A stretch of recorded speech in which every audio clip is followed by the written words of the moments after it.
কত সুন্দর। এটা কিভাবে ঘটলো? দুঃখিত, খুব দুঃখিত। আমার এই ব্যাগটা বোধ হয় আকস্মিক ভাবে লাগলো। ওহো, এটা তো ভেঙে গেছে। আপনি এত অসাবধান কিভাবে হলেন? আমার এগুলো তো সব নতুন। এটার দাম কত? আমি ক্ষতিপূরণ দেবো। আমাদের এখানে সব স্পষ্ট দাম দেওয়া আছে। এটার দাম 1090 টাকা। দামটা ওখানে লাগানো আছে। এত দাম?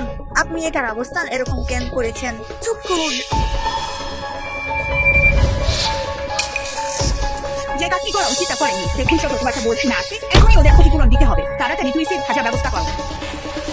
আমি তো কত টাকা নিয়েছি আপনি দেখতে পাননি? 10 টাকা। আপনি যখন ক্ষতিপূরণ দাবি করবেন কে জানে আপনি ঠকাচ্ছেন কিনা। এত দামি পেয়ালা আপনি এমনি ভাবে দরজার সামনে রাখেন, তাকে কিছুটা কম দামে কিনবেন। আপনাকে কেন রাখতে হবে? ও যদি সে টাকা না দেয় তাহলে এই চাষের টাকা আপনার বেতন থেকে টাকা হবে।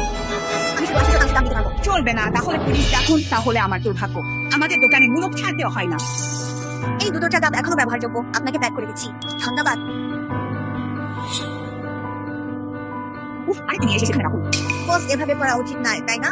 আপনি কি এখানে চাকরি করতে চান না? জন, শুধু এই চাষের দাম 1000। আমি ইচ্ছে করে এটি ভাঙি। আপনারাও তো আকস্মিক ভাবে জিনিস ভাঙতে পারেন, তাই না? হ্যাঁ, এইসব ভাঙা টুকরা সাফ করতে 1000 টাকা বেশি খরচ হয়ে গেছে। হ্যাঁ, আমরা নিশ্চিত কথাই ভাবছি। এখন কি করব? সব সময় এমন করে ভাবতে হয়। আমার একটা পরিকল্পনা আছে, চলো। সহজ ধারা, এই হলো সেই দোকান। ওরা কি জানতো যে রাখা হয়েছে? গ্রাহকদের থেকে বেশি দাম নেওয়ার জন্য আমাদের বিভিন্ন টাকা খরচ হয়েছে। আমার জন্য আমি যেখানে খুশি সেখানে রাখতে পারি। সতর্কীকরণ বোর্ড সেখানে আছে, আপনাদের চোখ নেই, দুঃখিত, তাই না? আপনাদের মূল্যের ক্ষতিপূরণ করা উচিত ছিল। আমি আপনাদের ডিসকাউন্ট দিয়েছি। আপনি নিশ্চিত? কি বোঝাতে চাইছেন? শিশুরা, তোমরা দেখেছো এই টেবিলের 5টা ধাক্কা লেগেছে। আগে করুন। আপনি কি অযৌক্তিক কথা বলছেন? প্রমাণ আছে আপনার? আপনি ভাবে এটি করছে শুধু পর্যটকদের প্রতারণা করার জন্য। এই চাষিদের দাম প্রতি সেটে মাত্র 50 টাকা। আমার কাছে সার্ভিলেন্স আছে। এই হাসি মুখ বসকে বিশ্বাস করে প্রতারিত হবে না। আমাদের অর্থ ফেরত দিন, দ্রুত অর্থ ফেরত দিন। তাকে রিপোর্ট করে তার দোকান বন্ধ করুন। আমি রিফান্ড দেবো, ঠিক আছে? রিফান্ড দিন। সবাই পেয়েছেন?